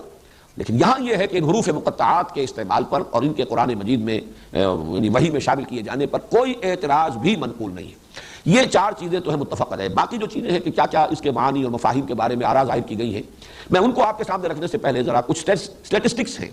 اعداد و شمار، یہ ذرا دلچسپ ہے۔ یہ تو میں نہیں کہتا کہ ان کے معانی اور مفاہیم پر ان سے کوئی روشنی پڑتی ہے، لیکن یہ ہے کہ یہ اگر سامنے ہو تو ہو سکتا ہے کہ یہ بھی ان چیزوں میں سے ہو حروف مقطعات جن کے حقائق شاید آئندہ چل کر روشن ہو جائیں، جیسے کہ وہ آیت مبارکہ میں نے تعارف قرآن کے ضمن میں بار بار پڑھی تھی، سنریہم آیاتنا فی الآفاق وفی انفسہم حتی یتبین لہم انہ الحق، ہم اپنی نشانیاں واضح کریں گے، کھولتے رہیں گے اور دکھاتے رہیں گے ان کو آفاق میں بھی انفس میں بھی، یہاں تک کہ یہ بات واضح ہو جائے گی، ان پر مبرہن ہو جائے گی کہ یہ قرآن حق ہے۔ تو ہو سکتا ہے کہ ان حروف کے حوالے سے بھی کوئی حقیقت بعد میں ایسی سامنے آ جائے جس سے قرآن مجید کی حقانیت جو ہے اور مبرہن ہو جائے، اس کا امکان موجود ہے۔ لیکن یہ امکان اگر ہے تو اسی شکل میں کہ اس کے کچھ اعداد و شمار جو ہے، کچھ ڈیٹا جو ہے وہ سامنے رہے تاکہ غور کرنے والے غور کرتے رہے۔ اور اس حوالے سے بھی ایک بات کہی گئی ہے ماضی قریب میں، اس کا بھی میں تذکرہ بعد میں کروں گا۔ تو یہ اسٹیٹسٹکس جو ہے وہ ذرا نوٹ کر لیجیے، اور اس میں عربی زبان کی فقہ اللغہ کے اعتبار سے بھی بعض مضامین اہم ہیں۔ دیکھیے یہ حروف مقطعات جو ہے ظاہر بات ہے حروف ہجا ہے، وہ جو تختی ہے حروف ہجا کی، الف با تا سا جیم ہا خا دال، وہ یا تک جائے گی، یہ تختی ہے۔ عربی زبان کے جو حروف ہجا ہیں ان کے بارے میں ایک اختلاف ہے کہ تعداد 28 ہے یا 29 ہے، یہ دونوں جو ہیں عدد مانے جاتے ہیں۔ کس اعتبار سے؟ الف تو ایک حرف ہے، شروع کا پہلا حرف ہے، حمزہ کو بھی اگر حرف علیحدہ گنا جائے تو یہ 29 بن جائیں گے، اور حمزہ کو شمار نہ کیا جائے تو یہ 28 رہ جائیں گے۔ حمزہ اصل میں ہے کیا؟ الف پر ہی اگر زبر لگ جائے آ تو اب یہ حمزہ ہو گیا، یہ الف نہیں ہے، زیر لگ جائے ای یہ بھی حمزہ ہوگا، یہ بھی الف نہیں ہے، پیش لگ جائے او تو یہ بھی حمزہ ہے، الف نہیں ہے، جزم ہو جیسے بے با، با یعنی با کے بعد الف ہے لیکن جزم لگ گیا با تو یہ بھی حمزہ ہے۔ تو الف اور حمزہ میں فرق یہ ہے کہ الف تو نام ہے صرف اس کا کہ اگر کوئی حرف اس سے پہلے مفتوح ہے، اس پر زبر آ رہا ہے تو الف لگ جائے گا تو وہ دو زبر ہو جائیں گے بس، اللہ اللہ خیر صلی۔ اسی معنی میں واو کا استعمال بھی ہے، واو سے پہلے جو حرف ہے اس پر پیش ہے تو واو اس پیش کو کھینچ دیتا ہے، بے پر پیش ہو با پر پیش بو اور اس کے ساتھ واو تو بو، وہی پیش جو ہے گویا کہ دو پیش بن گئے اور وہ ذرا کھنچ گیا۔ یہ کا عمل بھی یہی ہے، یہ حروف ہے، تین حروف علت کہلاتے ہیں، الف اور واو اور یا۔ یا کا بھی معاملہ یہی ہے، یا سے پہلے اگر زیر ہے حرف پر تو یہ یا صرف یہ کرے گی کہ اس زیر کو کھینچ دے گی، بے زیر یہ بی، وہ گویا کہ اگر صرف زیر ہوتا تو بے اور یہ ساتھ لگ گیا تو بی۔ اس معنی میں الف بھی در حقیقت اپنے حرف ما قبل پر اگر زبر ہو تو اسے تھوڑا سا کھینچ کر اور ایک زبر کا اور اضافی فائدہ ہو جاتا ہے، لیکن یا اور وا میں یہ ہے کہ اس پر جزم بھی آئے گا، اس پر زبر بھی آئے گا، زیر بھی آئے گا، پیش بھی آئے گا، پھر بھی اسے وا کہیں گے۔ الف پر جزم آ جائے، زبر آ جائے، زیر آ جائے، پیش آ جائے تو اس کو الف نہیں کہتے، ہم حمزہ کہتے ہیں۔ تو یہ ذرا فرق ذہن میں رکھیے، الف ورسس حمزہ، یہ جو حروف ہجا ہیں عربی کے اس کے اعتبار سے اس کو سمجھ، اسی لیے حمزۃ الوصل کہتے ہیں جہاں پر الف لگا ہوتا ہے، یا الف لام جو ہے اب اس کا بھی ہم کہتے ہیں یہ لام تعریف، اور اس کے اندر وہ حمزہ جو ہے اس کو شمار ہی نہیں کرتے، الف کو شمار ہی نہیں کرتے، اس لیے کہ وہ وصل ہے، لیکن اس کو حمزہ کہتے ہیں، الف نہیں کہتے۔ دوسری بات یہ نوٹ کیجئے کہ یہ جو 28 یا 29 حروف ہے، بلکہ میں اب 28 کے اعتبار سے تقسیم کر رہا ہوں، ان کی پوری تختی کو 3 میں تقسیم کر لیں، درمیان میں 5 جوڑے ہیں تو 6، جن میں سے ہر جوڑے کے اندر ایک حرف ہے نقطے والا، ایک بغیر نقطے کے، دال زال فرق کیا ہے؟ صرف نقطے کا، را زا فرق کیا ہے؟ صرف نقطے کا، سین شین یہاں پہ ایک کی بجائے 3 نقطے لگ گئے لیکن فرق وہی ہے، صاد ضاد وہی ایک نقطہ، طا ظا ایک نقطے کا فرق، عین غین ایک نقطے کا فرق۔ یہ ویسے تو 6 جوڑے ہیں لیکن ان میں سے دال زال کو ذرا علیحدہ کر دیجئے تو را سے لے کر اور غین تک یہ 10 حروف درمیانی کی تختی ہے۔ ان میں یہ نوٹ کر لیجئے کہ ان میں سے نقطے والا حرف نہیں لیا گیا حروف مقطعات میں، بغیر نقطے کا لیا گیا ہے۔ را ہے زا نہیں ہے، سین ہے شین نہیں ہے، صاد ہے ضاد نہیں ہے، طا ہے ظا نہیں ہے، عین ہے غین نہیں ہے۔ ان 5 جوڑوں میں سے 5 حروف جو نقطوں کے بغیر ہیں وہ حروف مقطعات میں شامل ہیں، اور جو نقطے والے ہیں وہ نہیں ہیں۔ کیوں نہیں ہے مجھے نہیں معلوم، لیکن صرف ایک آبزرویشن ہے، مشاہدہ ہے، یہ اس کی ایک جس کو میں کہہ رہا ہوں کہ یہ اعداد و شمار ہے سامنے رہے تو شاید اس کے حوالے سے اگر غور کیا جائے تو کوئی حقیقت بعد میں کھل جائے، واللہ عالم۔ اب ادھر 9 حروف رہ گئے، الف با تا سا جیم ہا خا دال زال، ان میں سے صرف 2 حروف ہیں الف اور ہا، 7 حروف اس میں سے نہیں آئے، حروف مقطعات میں شامل نہیں۔ جو آخری ہے 9 فا قاف کاف لام میم نون وا ہا یا، یہ جو الفاظ ہیں، یہ جو حروف ہیں 9، ان میں سے 7 ہیں 2 نہیں ہیں۔ اس میں سے قاف بھی ہے، کاف بھی ہے، لام بھی ہے، میم بھی ہے، نون بھی ہے، صرف شروع کا فا نہیں ہے، آخر میں واو نہیں ہے، پھر یا بھی ہے۔ معلوم یہ ہوا کہ پہلے 9 میں سے صرف 2، آخری 9 میں سے صرف 2 نہیں ہے 7، یہ 7 اور 2 مل کے 9 ہو گئے، درمیان کے 5 جوڑوں میں سے 5 جو غیر منقوط ہیں، کل 14 حروف استعمال ہوئے، اور 14 نصف بن جاتا ہے، جو میں نے ابھی عرض کیا تھا کہ اگر حروف ہجا 28 شمار کیے جائیں تو 28 میں سے 14 حروف مقطعات میں شامل ہیں، 14 نہیں۔ اب ایک اور اعتبار سے دیکھیے، کین بی کوئنسیڈنس، ہو سکتا ہے صرف اتفاقی بات ہو، لیکن قرآن مجید کا معاملہ ہے، ہم اس سے صرف محض اتفاقی نہ کہیں، ہو سکتا ہے اس میں بھی کوئی حکمت ہو، کہیں آئندہ جا کر وہ کھلے۔ 29 صورتیں ہیں 114 میں سے جن میں یہ حروف مقطعات آئے ہیں، اور حروف ہجا کے بارے میں بھی یہ ہے کہ یا 29 یا 28، 29 صورتوں کے شروع میں حروف ہجا آئے، اور 29 کا نصف تو ہو ہی نہیں سکتا، 28 ہی کا نصف ہوگا، اور وہ 14 ہیں، تو 14 حروف استعمال کیے گئے۔ 29 میں ایک ویسے ڈسپیوٹڈ ہے کہ حمزہ کو علیحدہ حرف مانا جائے یا نہ مانا جائے۔ ان میں سے اب نوٹ کر لیجئے کہ 2 ایک حرف بھی ہے 3 صورتوں میں، سورہ نون، سورہ قاف، سورہ صاد، یہ ایک حرف آیا ہے، اور یہ ایک صورت میں ایک حرف۔ 9 صورتوں میں 2 حروف آئے ہیں، حامیم یہ 6 میں ہے، 7 میں ہے حامیم، اور طٰہٰ تاسین یاسین، 6 میں حامیم اور 3 یہ تاسین طٰہٰ اور یاسین، یہ 9 صورتیں ہیں جن میں 2 حروف آئے ہیں۔ 13 صورتیں وہ ہیں جن میں 3 حروف آئے ہیں، الف لام میم 6 میں، الف لام را 5 میں، طا سین میم 2 میں۔ 2 صورتیں وہ ہیں جن میں 4 آئے ہیں، الف لام میم را، الف لام میم صاد، یہ 2 صورتیں جن میں 4 آئے ہیں۔ 2 صورتیں ہیں جن میں 5 آئے ہیں، کاف ہا یا عین صاد، اور ہا میم عین سین قاف، یہ 2 صورتیں۔ تو ان سب کو جمع کیجئے، 1 سے لے کر 5 تک کے حروف جو ہے مقطعات کی شکل میں آئے ہیں، اور ان میں بھی ایک بات میں پہلے بھی بتا چکا ہوں، ہا میم 2 حروف ہیں لیکن آیت شمار ہوتے ہیں، الف لام را 3 ہے، آیت شمار نہیں ہوتی۔ یہ تمام چیزیں میں بیان کر چکا ہوں، شروع میں توقیفی ہیں جو حضور نے بتایا۔ ایک ہی صورت ہے جس میں حروف مقطعات 2 آیتوں پر مشتمل، حامیم 1 آیت، عین سین قاف 2 آیت۔ یہ سورہ شورى واحد صورت ہے قرآن مجید کی جس کی کہ 2 آیتیں حروف مقطعات پر مشتمل ہیں۔ یہ تو ہوئے وہ جو میں نے کہا تھا کچھ فیکٹس اینڈ فگرز، کچھ اسٹیٹسٹکس، کچھ اعداد و شمار۔ اب آئیے ان کے مفہوم کے بارے میں ایک رائے یہ ہے کہ یہ نام ہے، بہت سے حضرات کی رائے ہے، سورتوں کے نام ہیں۔ جزوی طور پر یہ بات صحیح ہے، سورہ نون کو ہم سورہ نون کہتے ہیں نام کے نون کے حوالے سے، اگرچہ اس کا نام ایک اور بھی ہے، اس کو سورہ قلم بھی کہا گیا، نون والقلم وما یسطرون۔ سورہ قاف اس کو سورہ قاف کہتے ہیں، اس کا کوئی اور دوسرا نام بھی نہیں۔ یاسین اس کو سورہ یاسین کہتے ہیں، کوئی اور نام نہیں اس کا۔ طٰہٰ سورہ طٰہٰ کہتے ہیں، اس کا کوئی اور نام نہیں۔ صاد سورہ صاد ہی اس کا نام ہے۔ اس اعتبار سے ایک رائے یہ ہے کہ تمام جو یہ حروف مقطعات ہیں یہ سورتوں کے نام ہیں۔ جزوی طور پر صحیح ہے بات، کلی طور پر صحیح نہیں، اس لیے کہ تمام سورتوں میں تو یہ آئے نہیں۔ نمبر 2 یہ کہ اگر الف لام میم 6 سورتوں کے شروع میں آ رہا ہے یہ حروف مقطعات، تو 6 سورتوں کا ایک نام تو نہیں ہو سکتا۔ الف لام میم سجدہ تو اگرچہ نام اس کا رکھا گیا، سورہ سجدہ بھی کہہ دیتے ہیں، الف لام میم سجدہ بھی کہہ دیتے ہیں، حامیم سجدہ سے علیحدہ کرنے کے لیے، لیکن یہ کہ یہ بات صرف جزوی طور پر صحیح ہے۔ مولانا اصلاحی صاحب کو اس پر بہت اصرار ہے کہ یہ نام ہی ہے، اور انہوں نے تو یہاں تک کہ یہ اس کو جملہ بنایا ہے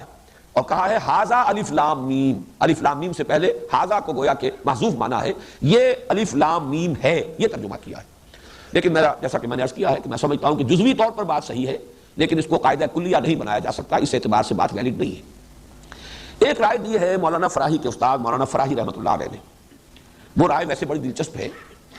کہ عربی زبان کے حروف اور عبرانی زبان کے حروف یہ مشترک ہیں، اور یہ حروف بھی چینی زبان کے جو الفابیٹس ہیں انہی کی طریقے سے اشیاء کی صورتوں سے اخذ کیے گئے ہیں، اور وہ نام ہوتے ہیں ان چیزوں کا، علامت بھی بنتے ہیں۔ بعض زبانیں جو ہیں، اکثر زبانیں تو وہ ہیں کہ جن کے الفابیٹس جو ہیں آواز کے حوالے سے ہیں، لیکن یہ کہ بعض زبانوں کے الفابیٹس شکلوں سے ہیں، وہ اشیاء کی صورتوں سے اخذ کیے گئے ہیں۔ مثلا چائنیز زبان جو ہے اس وقت دنیا کی 12 بڑی زبانوں میں سے ہے، اس لیے کہ 1/5 جو ہے پاپولیشن دنیا میں ان چینیوں کی ہے، وہ بھی اسی طریقے سے صورتوں کی جو چیزوں کی اشیاء ان کی صورتیں جو ہیں ان سے وہ جو حروف جو ہے وہ ماخوذ ہیں۔ تو مولانا فراہی کی تحقیق یہ ہے کہ عربی اور عبرانی کے حروف الفابیٹس جو ہیں یہ بھی اشیاء کی صورتوں سے، الف کچھ گائے کے سر کے مانند لکھا جاتا تھا، اور اس سے مراد بھی گائے ہے۔ بے کو بیت، بیت الفابیٹ جو آپ کہتے ہیں الفابیٹ الف بیت، یہ بیت کیا ہے؟ یہ عبرانی کا بیت ہے، اور یہ بیت کیا ہے؟ گھر، بیت۔ آپ تصور کیجئے کسی زمانے میں گھر کا کیا نقشہ ہوتا تھا، چھت ڈالنی جب تک انسان کو نہیں آئی تھی تو گھر ہوتی تھی صرف 4 دیواری، اور یہ بیت اس طرح لکھا جاتا ہے یوں بنا کر، یہ 2 دیواریں کھڑی ہوئی ہے، نیچے زمین ہے، یہ بیت ہے، یہ گھر ہے۔ بعد در حقیقت ریپرزنٹ کرتا ہے بیت کو، یعنی گھر کو۔ اسی طرح جیم جو ہے اس طریقے سے لکھتے تھے جیسے اونٹ کا سر ہوتا ہے، اسی طرح کا خم جو ہے اس کی گردن کے ساتھ آ کر، اور اس کو جیمل، جیمل جو ہے عبرانی میں جیم کو جیمل کہا جاتا ہے، اور آپ کو معلوم ہے کہ جمل عربی زبان میں اونٹ کو کہتے ہیں۔ اسی طریقے سے نون، نون یہ مچھلی کے معنی لکھا جاتا تھا، جیسے مچھلی کا آپ نے کبھی کسی مصور کے ہاں دیکھا ہو تصویر میں، تو بس ایک کرڈ لائن، کرڈ لائن کے ساتھ ایک نقطہ اگر تو ذرا آپ نے اوپر کر کے درمیان میں ڈال دیا تو یہ چاند تارے کو ریپرزنٹ کرے گا، اور اگر ایک طرف نقطہ ڈالا تو یہ مچھلی کی شکل بن جائے گی، وہ نقطہ آنکھ کو ریپرزنٹ کرے گا اور یہ مچھلی کی صورت بن جائے گا، اور یہ قرآن سے ثابت ہے۔ نون کا لفظ جو ہے مچھلی کے معنی میں قرآن میں آیا ہے، وَظَنُّونِ إِذْ ذَهَبَ مُغَاضِبًا، اور حضرت یونس علیہ السلام جس کو کہ اللہ کے حکم سے مچھلی نے نگل لیا تھا اور مچھلی کے پیٹ میں وہ رہے ہیں ایک طرح سے قیدی، اللہ تعالیٰ کے قیدی، پھر مچھلی نے اگلا ہے انہیں، تو یہ مچھلی والے، اور صاحب الحوت کہا گیا ہے سورہ نون میں، سورہ نون کے آخر میں حضرت یونس علیہ السلام کا ذکر آ رہا ہے، صاحب الحوت فاصبر لحکم ربک ولا تکن کصاحب الحوت اذ نادى وهو مکظوم، اور صاحب الحوت مچھلی والا، اور سورت شروع ہو رہی ہے نون والقلم وما یسطرون، گویا کہ مناسبت ہے، آخر میں صاحب الحوت ذوالنون کا ذکر ہو رہا ہے اور نون سے سورت شروع ہوئی ہے۔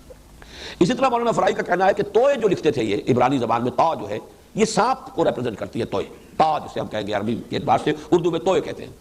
جیسے کوبرا کبھی آپ نے دیکھا ہو، اس نے پھن اٹھایا ہوا ہو تو ایک اس کا دھڑ کا حصہ جو ہے اٹھا ہوا ہے، اوپر پھن ہے اور نیچے کنڈلی ہے، تو پا جو ہے در حقیقت وہ ایک طریقے سے ریپرزنٹ کرتا ہے سانپ کو،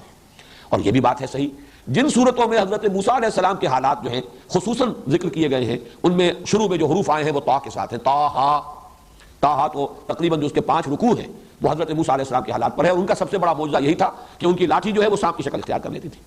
تو یہ ایک مناسبت سی نظر آ رہی ہے اس کے اندر۔ تو یہ مختلف چیزیں ایسی ہیں کہ جو انہوں نے، میم وہ کہتے ہیں کہ پانی کی لہر، میم جیسے لکھی جاتی ہے، وہ میم پڑی میم، ایک تو وہ نیچے کھڑی میم جو ہوتی ہے اس کا نیچے آپ لے جاتے ہیں ڈنڈا، لیکن عام طور پر میم جو ہے عربی زبان کی وہ پڑی میم جو ہے ایک طرف کنڈی سی ہے اور دوسری طرف وہ اس کا وہ بازو تقریباً ہاریزونٹل جو جاتا ہے، یہ سمندر کی لہر کے مانند۔ اس میں بھی وہ صورتیں کہ جن میں حضرت موسیٰ علیہ السلام کے عصا سے سمندر کا پھٹ جانا جو ہے اس کا تذکرہ ہے، اس کے شروع میں الف لام میم طا سین میم، ان صورتوں میں میم کا جو ہے حرف آیا ہے۔ تو یہ بھی میں سمجھتا ہوں کہ ایک درجے میں دلچسپی کی بات ہے، ایک مناسبت بعض حروف میں تو یقیناً نظر آ رہی ہے، نون کی سورہ نون کے ساتھ مناسبت، تا کی طٰہٰ طا سین میم کے ساتھ مناسبت، یہ کافی سمجھ میں آنے والی باتیں ہیں، لیکن اس پر بھی تمام چیزیں جو ہیں وہ ایکسپلین نہیں کی جا سکتی، اسے بھی قاعدہ کلیہ جو ہے پوری بات اس کے اندر نہیں سمجھ جا سکتی۔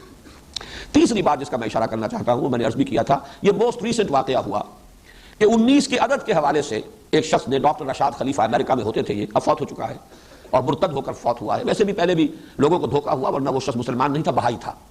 اور اس نے 19 کے ہندسے سے قرآن کے ایک سائنٹیفک ثبوت کے طور پر اس کو پیش کیا کہ اس کا ایک میتھمیٹیکل نظام ہے اور کمپیوٹر نے ثابت کر دیا ہے قرآن کا کلام اللہ ہونا، اور یہ چیزیں ایسی ہیں کہ جو عام مسلمانوں کی دلچسپی کی ہوتی ہیں، تو بڑی جنگل کی آگ کی طرح وہ بات پھیلی تھی، نیک دل لوگوں نے اس کے اپنے طور پر چھپوا کر وہ تقسیم کیے، حالانکہ قرآن مجید کے لیے اس قسم کے ثبوت جو ہے وہ اہمیت کے حامل نہیں ہے، لیکن یہ کہ وہ بات بھی ایک اعتبار سے میرے نزدیک چونکہ جزوی طور پر صحیح ہے تو میں تذکرہ کر رہا ہوں۔ یہ اس کا کہنا یہ ہے کہ جو حروف آئے شروع میں، اس صورت کے شروع میں جو حروف آئے ہیں وہ حروف اس صورت کے اندر 19 کا ملٹیپل کی شکل میں آئے، ایک میتھمیٹیکل سسٹم ہے قرآن کا، اس کی بدبختی یہ ہوئی کہ یہ اصول اس نے ایسا قطعی قرار دے دیا کہ جہاں یہ فٹ نہیں بیٹھا اس نے کہا یہ قرآن کی صورت ہی در حقیقت غلط ہے، اس کی یہ دو آیتیں، تو جہاں بھی یہ چیز اس کا نظام میتھمیٹیکل نظام ہے وہ فٹ نہیں بیٹھا، اس نے اس کو کہا کہ یہ قرآن مجید میں بعد میں اضافہ ہوا ہے یا یہ محفوظ نہیں ہے، قرآن کی غیر محفوظیت کی بات کر کے اس نے، اور پھر اس بدبخت نے نبوت کا دعویٰ بھی کیا اور پھر وہ قتل کیا گیا، کسی شخص نے اسے قتل کر دیا۔ یہ رشاد خلیفہ کا حشر جو ہے وہ ہو چکا ہے، ورنہ قرآن مجید پر اس نے بڑا شدید حملہ کیا تھا، پہلے ایک چیپ پاپولیرٹی حاصل کی اس حوالے سے، اور اس کے بعد جو ہے اس نے وہ اپنی نبوت کی دکان چمکائی اور قرآن مجید کے غیر محفوظ ہونے کا ایک دعویٰ لے کر کھڑا ہو گیا۔ بہرحال وہ تو اس دنیا کے اعتبار سے تو کیفر کردار کو پہنچ چکا ہے، آخرت میں اللہ تعالیٰ جو بھی اس کے ساتھ معاملہ کرے۔ لیکن یہ نوٹ کر لیجئے کہ یہ بات بھی میں نے محسوس کیا تھا کہ جزوی طور پر صحیح ہے، خاص طور پر سورہ قاف میں، سورہ قاف جو شروع ہوتی ہے قاف والقرآن المجید سے 57 مرتبہ آیا ہے حرف قاف، یہ میں نے گنتی بھی کی ہے۔ اصل میں بڑی صورتوں کا تو بڑا مشکل ہے، آدمی اسی کام کے لیے بیٹھ جائے وہ حروف کی گنتی کرے، لیکن یہ کہ بہت سے حضرات نے یہ کام کیا، تنقیدیں بھی کی، ثابت بھی کیا کہ اس نے جھوٹ بھی بولا ہے، غلط اعداد و شمار بھی دیے ہیں، لیکن یہ سورہ قاف میں مجھے ایک کافی اس کی بات جو ہے وزنی نظر آئی کہ 57 مرتبہ آیا ہے، اور ایک جگہ پر قوم لوط کی بجائے اخوان و لوط آیا ہے۔ پورے قرآن میں حضرت لوط علیہ السلام کا جہاں ذکر ہوا ہے کہیں اخوان و لوط نہیں آیا، قوم لوط آیا ہے۔ سورہ قاف میں قوم اگر آ جاتا لوط کے ساتھ بھی تو یہ حرف جو ہے قاف سورہ قاف کے اندر 58 مرتبہ ہو جاتا اور وہ ملٹیپل نہ رہتا 19 کا۔ اس اعتبار سے بعض جگہوں پر یہ بات بھی ایک جزوی حقیقت ہو سکتی ہے۔ اس نے بڑی ایک طرح سے کنونسنگ ایک قرآن مجید سے استشہاد بھی کیا تھا، علیہا 19، یہ سورہ مدثر میں جو آیت آئی ہے کہ جہنم پر جو فرشتے یا جو اس کے نگران ہیں، پہرے دار ہیں، وہ 19 ہیں، 19 فرشتے کہیں، سرہنگ کہیں، جو بھی وہاں کے ذمہ دار نگران ہیں، 19 علیہا 19۔ اب یہ 19 کا لفظ وہاں پر آیا ہے، اس نے کہا قرآن مجید کو بھی گارڈ کر رہا ہے 19 کا ہندسہ، یہ اس اعتبار سے اس نے بات شروع کی۔ لیکن یہ کہ اول تو مجھے اس کی بات پہلے غلط محسوس ہوئی، اس نے کہا آیت بسم اللہ کے 19 حروف ہیں، حالانکہ وہ 19 حروف نہیں بنتے،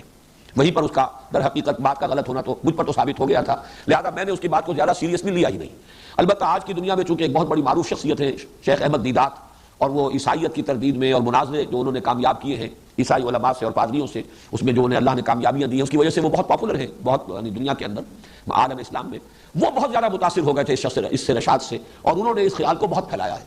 الحمدللہ کہ اس درجے میں کبھی بھی میں قائل نہیں ہوا اور نہ میں نے اس کو اس انداز سے پھیلایا۔ بعد میں بہرحال انہوں نے بھی پھر اپنا وہ جو رجوع کرنا اور توبہ، انہوں نے خط لکھا کہ میں مغالطے میں تھا اس شخص کے بارے میں، اور اس سے انہوں نے اعلان برات کیا ہے۔ لیکن الحمدللہ کہ میں نے یہ تو سمجھا کہ کوئی جزوی حقیقت یہ بھی ہے جس کے کہیں ڈانڈے مل جائیں گے کہیں چل کر، باقی اس سے زیادہ اس کی اہمیت میں نے کبھی نہیں دی تھی۔ اس وقت بھی میں صرف اس کا تذکرہ اس اعتبار سے کر رہا ہوں کہ کم سے کم سورہ قاف میں جزوی طور پر، جہاں نام ہونا بھی جزوی طور پر صحیح ہے، جہاں مولانا فراہی کا نظریہ بھی جزوی طور پر اپلیکیبل ہے، وہاں یہ بھی ایک پہلو ہے 19 کا ہندسہ، اور سورہ قاف کی مثال میرے نزدیک جو ہے وہ بڑی اہم ہے۔ اس میں اب آخری بات جو میں کہنا چاہ رہا ہوں وہ یہ ہے، اور یہ بڑی مثال ہے اس کی، کہ چاہے حبر الامہ کا قول ہے لیکن اسے بھی امت میں قبول حاصل نہیں ہوا۔ حبر الامہ حضرت عبداللہ ابن عباس رضی اللہ تعالی عنہما، آپ کو معلوم ہے کہ علم تفسیر کے اندر ان کا بڑا اونچا مقام ہے صحابہ میں، حضور نے اس کے لیے خاص دعا کی تھی حضرت ابن عباس کے لیے رضی اللہ تعالی عنہما، اللہم فقہہ فی الدین وعلمہ التاویل، اے اللہ اپنے اس نوجوان، اپنے اس بندے کو دین کا فہم عطا فرما اور قرآن کی تعویل کا علم عطا فرما۔ تو حبر الامہ کہلاتے ہیں وہ کہ اکثر جو تفسیری روایات ہیں وہ حضرت ابن عباس ہی سے چلتی ہیں، انہی کے 4-5 جو اہم شاگرد ہیں، اکرمہ بھی ہیں اور مختلف حضرات ہیں، مجاہد ہیں، وہ انہی کے گویا کے شاگردوں میں سے ہیں۔ انہوں نے ایک رائے ظاہر کی کہ یہ جو حروف مقطعات ہیں یہ جملوں کا مخفف ہے، جملوں کی مخفف صورت ہے۔ الف لام میم سے مراد ہے انا اللہ ارا، الف لام میم، انا کا الف، حالانکہ وہاں حمزہ ہے الف نہیں ہے،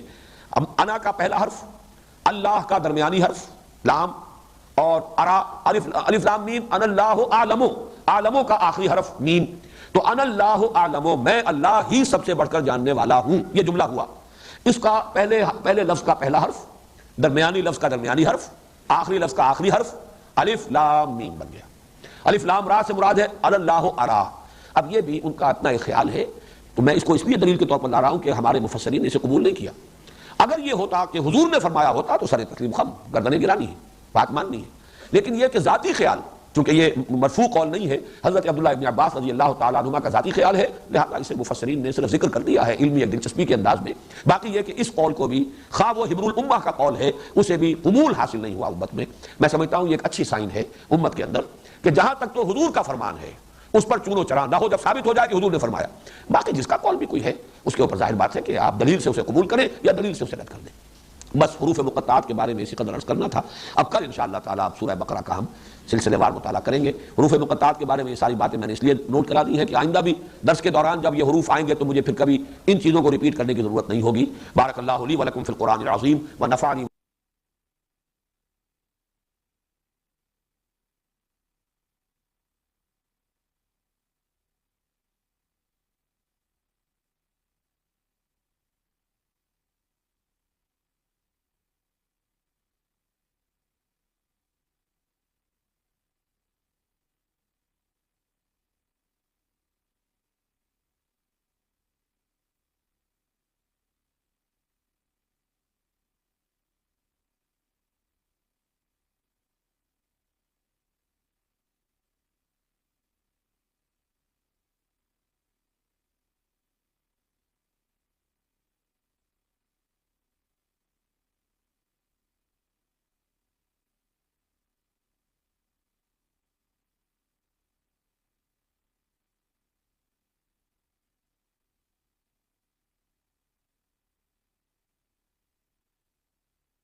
نحمده ونصلي على رسوله الكريم